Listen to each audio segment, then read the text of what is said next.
coetanei alla stazione di Conegliano li rapinano armati di taser e coltello, poi pubblicano un video con la refurtiva su Instagram. 3 quindicenni denunciati dalla polizia. Nuova data di maltempo in arrivo da stasera, previsti nubifragi consistenti. La protezione civile regionale fa scattare l'allerta arancione in 3 aree del Veneto. Tragedia nel pomeriggio a Villorba, 71enne di Ponzano in bicicletta travolto da un'auto finisce sbalzato in un giardino. Per il pensionato nulla da fare. A 6 mesi dallo spegnimento, riaccesi i Velox fissi nel territorio dei comuni del Campo San Pierese. 4 sono disposti lungo la strada regionale 308, la nuova statale del Santo. Cambiano 2 medici di base a Trevignano e Montebelluna, caos per oltre 3.000 pazienti all'anagrafe sanitaria, pazienti in coda anche di notte in piattaforma online in tilt, l'uso 2, troppo allarmismo. Primo giorno del semestre, filtro per gli aspiranti medici, 3.600, gli iscritti che a Padova hanno iniziato la frequenza alle 5 lezioni in presenza previste fino a fine novembre, molti studenti critici. Già pronti i DASPO per i 2 turisti che nel fine settimana hanno scalato il ponte di Rialto a Venezia sfidando divieti e sicurezza. Da domani al via gli eventi per la 35esima edizione del Palio del Vecchio Mercato a Montebelluna, sabato e domenica i momenti clou che Antenna 3 seguirà in diretta. Buonasera e ben ritrovati con l'edizione regionale dei nostri telegiornali. Lo avete sentito dai titoli in primo piano, la cronaca. Rapinano 2 coetanei usando taser, tirapugni e coltello. Poi postano il video della refurtiva sui social. Aggressori e vittime hanno appena 15 anni, 3 i denunciati. Si sono dati appuntamento in stazione a Conegliano per regolare una questione amorosa, la rivalità per una ragazza, ma l'incontro è finito con una rapina. Soldi, scarpe, vestiti. Il video della refurtiva è stato postato su Instagram con un titolo eloquente: 300 euro di roba in 30 minuti più cash. Quello che fa più impressione è l'età dei protagonisti dell'episodio, accaduto poco più di un mese fa, il 28 luglio. Quindicenni le 2 vittime, un italiano e un moldavo arrivati in treno da Pordenone. Quindicenni, 3 rapinatori, stranieri di seconda generazione, residenti tra Godega di Sant'Urbano e Orsago, armati di coltello, tirapugni, addirittura un taser, una pistola elettrica che non hanno esitato a puntare al petto dei malcapitati. Sotto minaccia si sono fatti consegnare i soldi che avevano con loro, 25 euro, una felpa e delle scarpe da ginnastica firmate, lasciando scalzo e a torso nudo uno dei coetanei rapinati. Quindi se ne sono andati. Ai 2 minorenni non è rimasto altro da fare che chiamare il 113. Sul posto, dal commissariato di polizia, sono subito accorse le volanti. 2 bulli sono stati rintracciati dagli agenti poco lontano, un terzo aveva già fatto in tempo a salire su un treno e andarsene. Grazie alle testimonianze delle vittime e ai filmati delle telecamere di videosorveglianza, la dinamica dei fatti è stata ricostruita e il terzetto denunciato a piede libero alla Procura dei minori di Venezia per rapina in concorso. Un fatto, dice lo specialista, che lascia perplessi su diversi piani. Ci sono aspetti violenti, ci sono aspetti di questo fatto che ci fanno riflettere anche sul senso di rispetto e il senso dell'altro, no? Che è molto importante sia in psicologia ma anche proprio per costruire un tessuto sociale che evidentemente può darsi che non ci sia stato alle spalle di questi ragazzi. E poi l'esibizione della refurtiva sui social. Bisogna sempre parlare di tratti narcisistici, questi giovani che compiono questi reati e che in qualche modo già scivolano all'interno di una deviazione da un punto di vista sociale, comunque hanno un aspetto di grandiosità, per cui tendono a esibirlo, e questo è un grave fatto che va curato. Torna il maltempo e l'incubo temporali, allagamenti con la nuova perturbazione che da stasera interesserà la regione per 24 ore. Previste precipitazioni localmente anche forti e persistenti, specie sui settori centro-orientali tra Prealpi e costa, dove sono maggiormente probabili quantitativi complessivi più consistenti. Per questo la Protezione Civile del Veneto ha dichiarato l'allerta arancione nelle aree Piave, Pedemontano, Basso Piave, Sile e bacino scolante in Laguna, Livenza, Lemene e Tagliamento. In tutto il resto della regione è stata dichiarata l'allerta gialla. Lo scenario sarà caratterizzato da fenomeni intensi, diffusi in rapida evoluzione. L'avviso è valido dalle 20 di oggi alla mezzanotte di mercoledì. Da giorni era stata segnalata la presenza di persone all'interno di uno stabile in zona stazione a Padova. Gli uomini della questura hanno trovato 8 occupanti. Eccolo l'interno dello stabile che la polizia ha sgomberato in via Fra Paolo Sarpi a Padova, occupato abusivamente da 8 sbandati. All'interno sono stati trovati 7 cittadini stranieri, di cui 6 irregolari sul territorio, e un italiano. I poliziotti hanno controllato l'edificio in zona stazione dove nei giorni scorsi era stato notato che le travi che chiudevano le porte erano state danneggiate. Giunti sul posto, gli agenti hanno trovato la porta forzata e una volta entrati all'interno della palazzina, composta da 3 piani, hanno riscontrato l'occupazione abusiva, accertando la presenza di numerosi giacigli di fortuna e di 8 persone che vi si erano stabilite. Lo stato dei luoghi confermava come vi fosse la presenza di bivacco già da tempo e sicuramente da parte di più soggetti, il tutto in condizioni proibitive per gli stessi occupanti. Infatti, oltre ai giacigli, gli agenti hanno trovato indumenti gettati ovunque, avanzi di cibo, effetti personali vari, bottiglie vuote, escrementi e spazzatura di ogni tipo, che facevano apparire il luogo oramai assimilabile a una vera e propria discarica, con condizioni igienico-sanitarie inesistenti. Gli 8 sono stati denunciati per occupazione abusiva e 2 dei 7 stranieri sono stati portati al centro per il rimpatrio di Gradisca di Sonzo.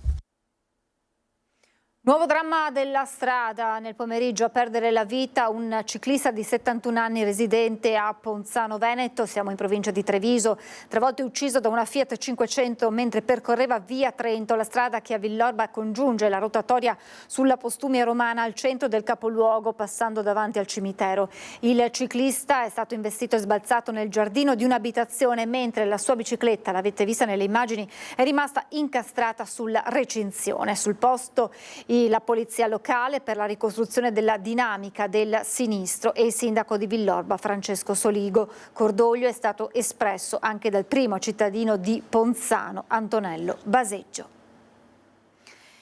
Restiamo sulle strade per continuare a parlare di sicurezza stradale perché a 6 mesi dallo spegnimento riaccesi i velox fissi nel territorio dei comuni del Campo Sampierese, 4 sono disposti lungo la strada regionale 308, la nuova statale del Santo. Il D-Day è arrivato. Sono ripartiti gli autovelox nel territorio della Federazione dei Comuni del Campo Sampierese dopo le 2 ordinanze giunte dal Ministero dei Trasporti e dalla Prefettura. Riaccesi i 4 velocar Red Speed lungo la strada regionale 308 del Santo e i 2 Enves Evo lungo la strada provinciale 46 Brentana, per ora siti nel comune di Villa del Conte. Una decisione necessaria, ha spiegato il presidente pro tempore dei comuni della Federazione Walter Gallo. Gli apparecchi che hanno continuato a registrare le velocità dei veicoli hanno segnalato punte di 256 km/h toccati da auto che percorrevano la regionale 308 a velox spenti a fronte di punte massime di 150 km/h con i velox accesi.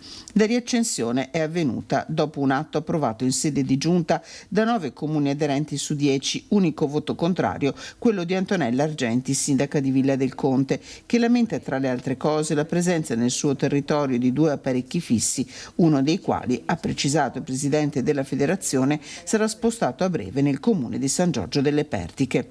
Nel gennaio 2024 uno dei 2 velox di Villa del Conte era finito nel mirino di Fleximen. Giornata di passione, quella di oggi per oltre 3.000 cittadini del Montebellunese chiamati con il mese nuovo a cambiare medico di base. Lunghe code sia all'ufficio anagrafe dell'ospedale di Montebelluna che a Falzè, dove l'ULSS 2 ha istituito uno sportello temporaneo e dove i primi pazienti si sono messi in fila già dalla mezzanotte. Ma cosa succede qua che c'è tutta questa cosa? Bisogna cambiare il dottore e quindi c'è questo casino. Falzè di Trevignano, 1 settembre, ore 8:45. Questi sono i cittadini che da questo mese devono cambiare il medico di base. Purtroppo il dottor Mini Massimo ha cessato l'attività con il 31 di agosto. Dal 1 di settembre 1800 pazienti sono rimasti senza medico.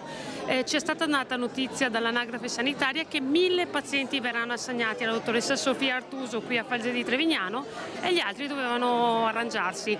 Le persone sono arrivate qui a mezzanotte, qualcuno ha dormito qua, hanno creato dei numeri improvvisati per dare la possibilità a tutti di rispettare la coda. Una cosa quindi ai primi 1000 posti sicuri per il nuovo medico di base e una coda in autogestione ricevuta da 2 addette dell'ULSS con questi risultati. Ce ne sono dentro 40 e io sono da poco arrivata, ho 228, immaginarsi. 231, quindi quando sarà il suo turno? Non so, perché con Speed non si può, dobbiamo provare anche con Speed. Niente da fare? Niente da fare. È venuta alle 6 del mattino perché? Per prendere il posto per i miei genitori, per i miei suoceri, per le persone anziane soprattutto. Ma non era possibile fare in altra maniera? No, perché il mio compagno e anche i miei cognati è tutta questa notte che stanno provando con lo Speed e non si entra. Si aspettava una roba del genere? Si immaginava, non si aspettava. Ma è tutto questo per il cambio di un medico? Sì. Per i primi 40 posti a sedere, per gli altri solo in piedi o in carrozzina. Ho i ginocchi a tocchi. Oh signor Benedetto! Ma anche lei è in coda per il medico? Certo, Quanti anni ha? 87. E qua anche con un bambino piccolo? Che numero ha? Il 24. E a che ora è venuta qua? Mio marito è venuto qua alle 5:30. Inevitabili gli sfoghi e gli appelli al direttore Francesco Benazzi. È una vergogna. Andiamo a casa. Che numero ha tutti? Che numero 166. E non ti spedi neanche te? E ne ha fatto 7-8 da 8. Neanche sì, 7. È un manicomio. Anche lei è qua che sta aspettando? Purtroppo sono in mezzo in manicomio. Non è possibile, ma così funziona. Al direttore Benazzi dico che è uno schifo perché sia l'ULSS coordinato male e sia anche il nostro comune. Perché per fortuna ci siamo autogestiti quando sono arrivati loro qui dell'ULSS alle 7:30 era un casino. Infine c'è chi ritenterà una prossima volta. C'è riuscita? No, guardi, io proprio ci rinuncio. Da Trevignano a Montebelluna, dove code si sono create all'anagrafe sanitaria dell'ospedale, anche qui sempre per la stessa ragione, per il cambio del medico di base, tanti gli anziani in piedi che lamentavano di essere stati dimenticati. Non abbiamo il servizio e allora vi diciamo appunto che la situazione che abbiamo appena documentato a Trevignano si era ripetuta anche a Montebelluna, sempre per le stesse ragioni, e allora sentiamo la replica del direttore generale dell'USL 2, Francesco Benazzi. Mi scuso per le lunghe code, è stato fatto molto allarmismo, tanto che mi dicono che abbiamo avuto persone che aspettavano già dalle 2 di notte in macchina per potersi iscrivere. Ecco, queste cose non hanno nessun senso perché, voglio dire, comunque i medici stanno arrivando, arriveranno e in qualche modo riusciamo a dare una risposta a tutti.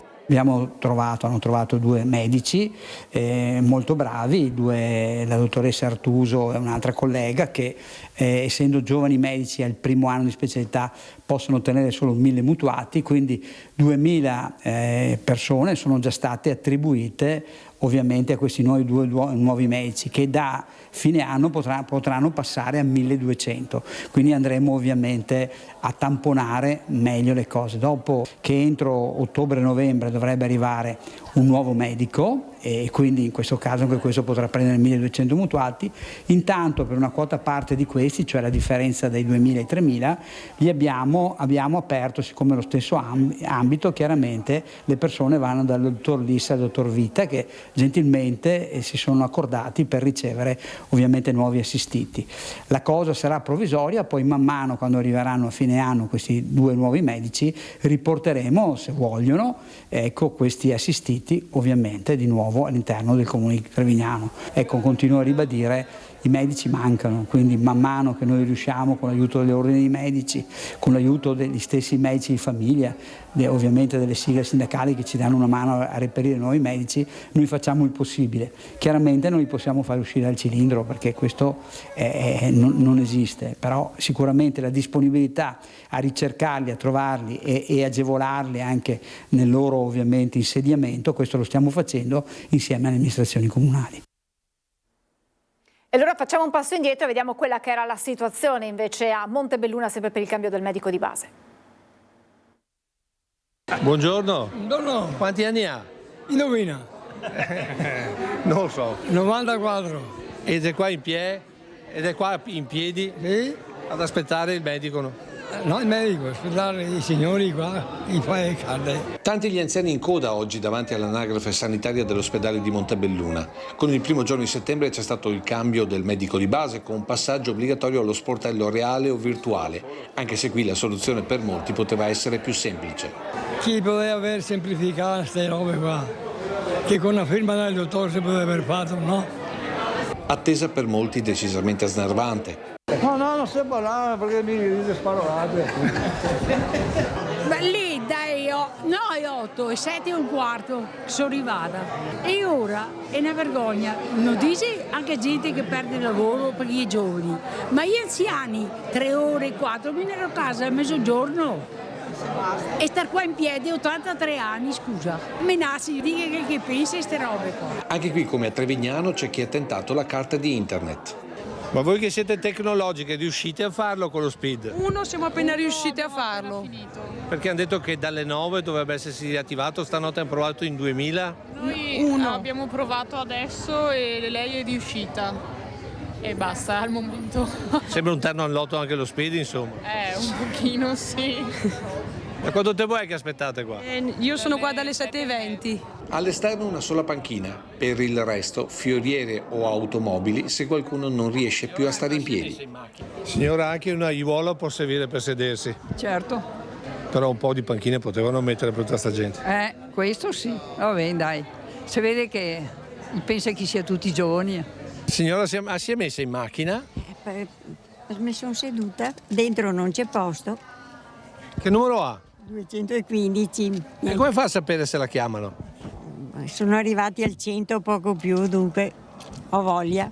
Tra i pazienti anche l'ex parlamentare e ex sindaco di Montebelluna Laura Puppato. La soluzione è quello evidentemente di riuscire a pagare meglio i medici. Per esempio abbiamo una situazione qui a Montebelluna, più di qualche medico di medicina generale mi ha riferito che aveva dato la disponibilità per esempio a rimanere e non è stato neanche considerato, neanche una risposta da parte dell'ULSS 2.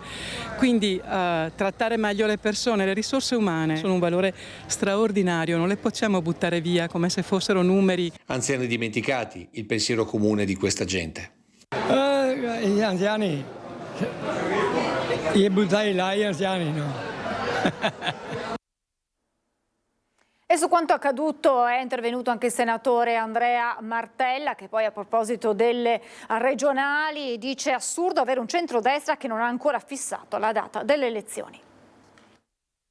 Purtroppo quella dei medici di base è una situazione di difficoltà da molto tempo nella nostra regione che deriva dal fatto che non si è fatta una programmazione adeguata. Io quello che dico è che questa deve diventare questo tema deve essere un tema centrale dell'agenda politica. Anche il segretario regionale Dem, Andrea Martella, interviene sul caos scoppiato nelle ultime ore nella Marca tra Trevignano e Montebelluna, con migliaia di pazienti in coda in attesa di cambiare il proprio medico di base. Quello della sanità resta un tema centrale nell'agenda politica del Partito Democratico nella corsa alle regionali, corsa che con l'ufficializzazione delle liste dopo il direttivo di qualche giorno fa in Veneto ha subito un'importante accelerazione. Le nostre liste sono fatte con una parità di genere, quindi un 50% di donne e di uomini. Ci sono figure che hanno già svolto un importante ruolo nel Consiglio regionale nella precedente legislatura, però ci sono anche assolute novità impegnate non solo nella politica, ma come lei ha detto nella società veneta, con l'obiettivo di rappresentarne le istanze, le aspirazioni, i bisogni dei cittadini, cercando di metterli al primo posto. Nonostante manchi ancora la data del voto, il partito, spiega il senatore Martella, ha voluto costruire per tempo le proprie candidature. Abbiamo ritenuto di farlo con il timing giusto, cioè con il tempo giusto. Del resto è veramente assurdo quello che stiamo vivendo. Noi abbiamo un centrodestra che ancora non ha indetto la data delle elezioni, che ancora non sa come si presenterà, che viaggia ad un livello di incertezza assoluto. E a proposito di centrodestra parla di regionali il segretario della Lega Matteo Salvini, che rispondendo ad una domanda su quando ci sarà l'incontro nel centrodestra per sciogliere i nodi relativi alle prossime elezioni dice: ma siamo alla ripresa il 1° settembre, però sarà a breve. Abbiamo le idee chiare, votano 7 regioni, quindi c'è spazio per tutti i partiti del centrodestra per mandare avanti le esperienze migliori. In Veneto la Lega con Zaia aggiunge: governa bene da tempo e ci mettiamo a disposizione della coalizione per continuare a ben governarla anche per i prossimi 5 anni.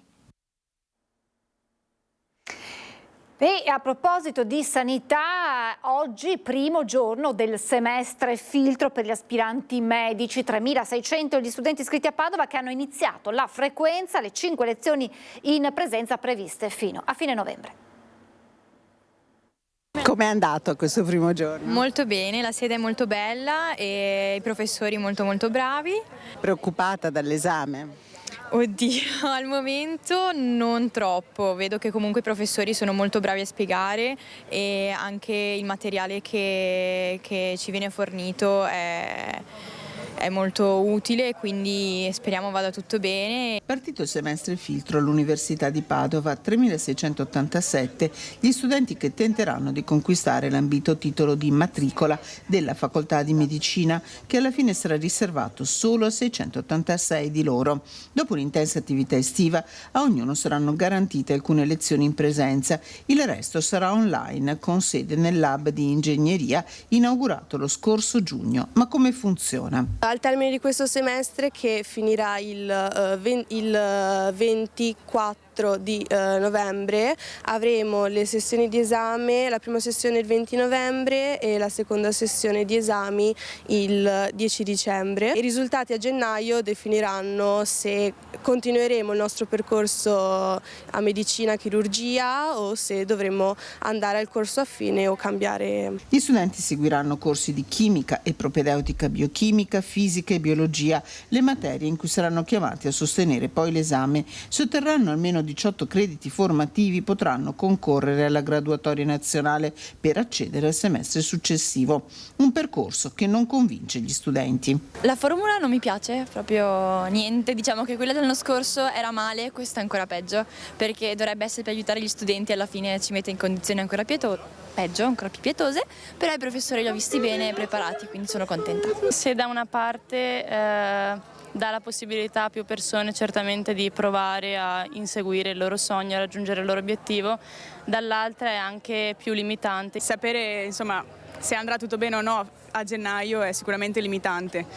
Avrei potuto organizzarmi in maniera molto diversa, avere molte più opzioni se fosse rimasto esattamente come gli anni scorsi o comunque come l'anno scorso con la banca dati, avrei avuto più possibilità di scelta. Personalmente avrei preferito che mantenessero il comune test d'ingresso che avrebbe detto agli studenti subito se sarebbero stati idonei a questa facoltà o meno.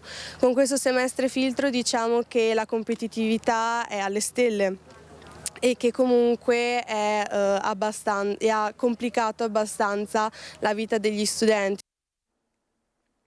Già pronti i DASPO a carico dei 2 turisti che nel fine settimana hanno scalato il ponte di Rialto a Venezia.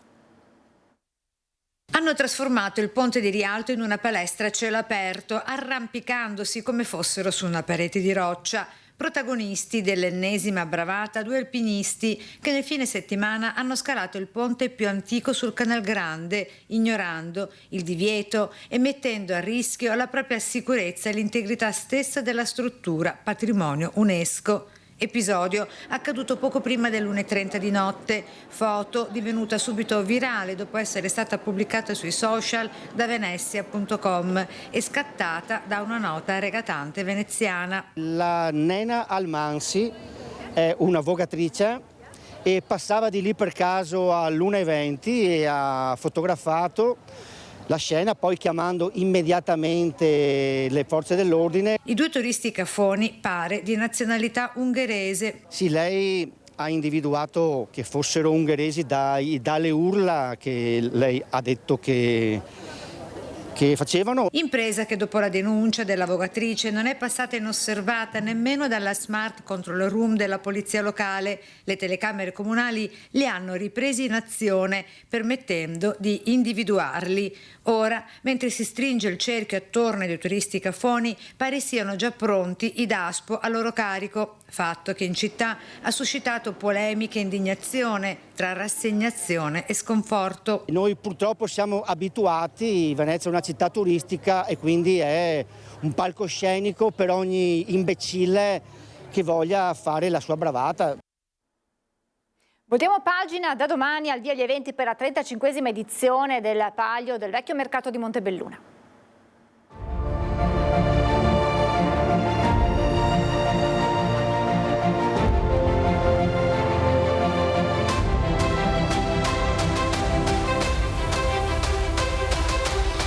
Montebelluna si prepara a rinnovare la tradizione del Palio del Vecchio Mercato, giunto alla sua 35esima edizione. Rievocazioni storiche, musica, enogastronomia e poi naturalmente le gare delle donne e degli uomini. Un programma che si arricchisce anno dopo anno. Stiamo veramente legando il Palio al suo territorio. Ecco, ci sono delle iniziative importanti, che è quella di portare a Montebelluna i prodotti tipici del territorio. Si inizia già martedì con la serata Aspettando il Palio. Andiamo un po' a fare una sorta di rievocazione storica, concludendo quelli che sono stati i festeggiamenti dei 150 anni. Nei giorni successivi serate musicali ed eventi in preparazione al momento clou sabato e domenica. Il 6 settembre ci saranno le qualifiche della gara maschile. Alle 16:30 poi la rievocazione storica del ciclismo che Antenna 3 seguirà in diretta. Ogni atleta viene assegnato una contrada e farà questa cronometro con bici storica dell'eroica degli anni 50 a raggiungere la chiesa di Santa Maria in Colle.